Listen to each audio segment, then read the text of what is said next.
Good morning, good day, Church Day, Lord Day.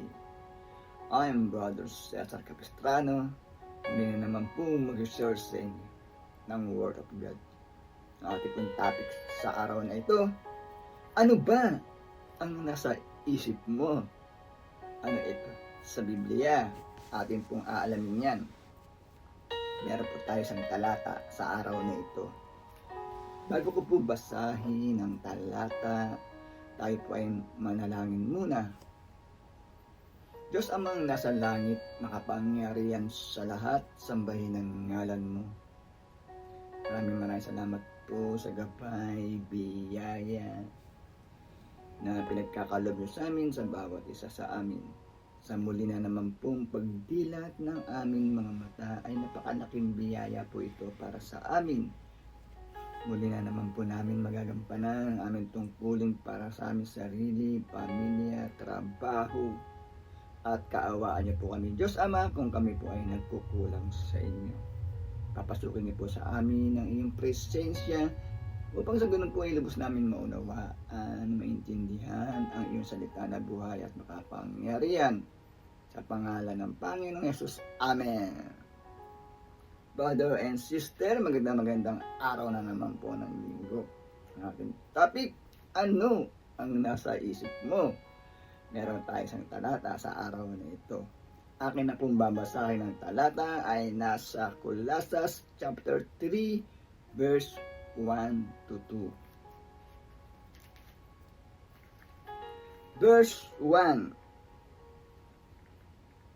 Binuhay kayong muli kasama ni Kristo, kaya't ang pagsumikatan ninyo ang mga bagay na nasa langit na kinaroroonan ni Kristo na nakaupo sa kanan ng Diyos. 2. Isa-isip ninyo ang mga bagay na panglangit, hindi ang mga bagay na panglupa. Amen, brother and sister. Napakaganda po ng ating nabasa mula sa Biblia. Sa nilalaman po ng talata sa aral ng ating Panginoong Hesukristo na naibahagi ng ating Apostol Lucas, pinagtitibay po sa nabasa natin sa talata, ang isa-isip natin ay yung mga bagay na panglangit. Ano ba itong mga bagay na panglangit, brother and sister? Ito po ay tayo po ay magbigay ng oras o panahon sa naglikha sa atin, brother and sister.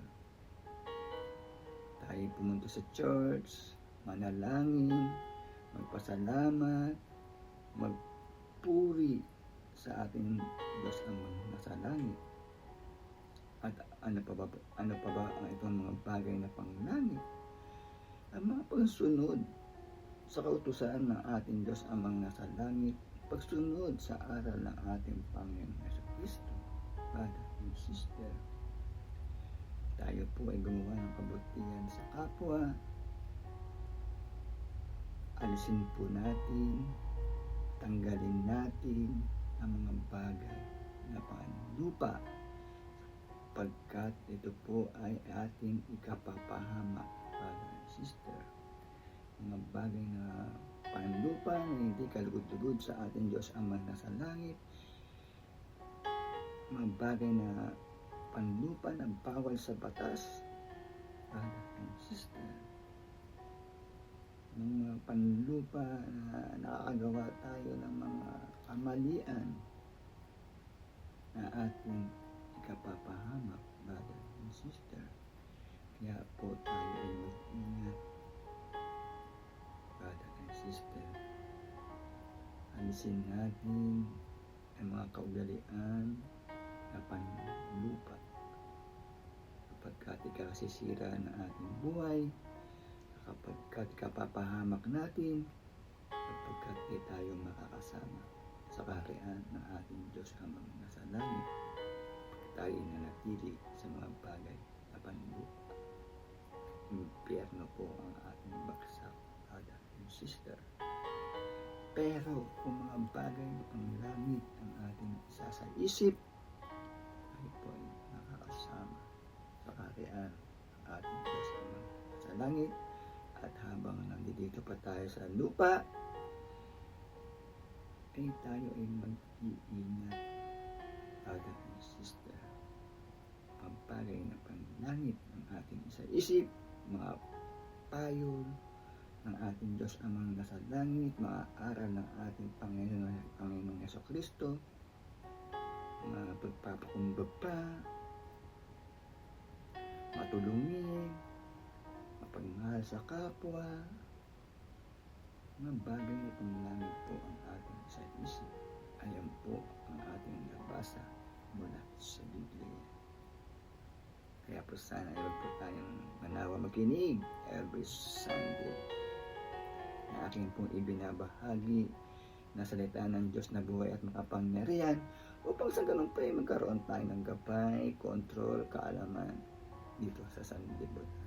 Brother and sister, magtatapos na po yung ating topic, tayo po yung manalangin muli. Diyos Amang nasa langit, makapangyarihan sa lahat, sambahin ang ngalan mo. Maraming salamat po, nakapagpakinig na naman po kami ng iyong salita na buhay at makapangyarihan na nagbibigay lakas po sa aming katawan at spiritual. Maraming salamat po.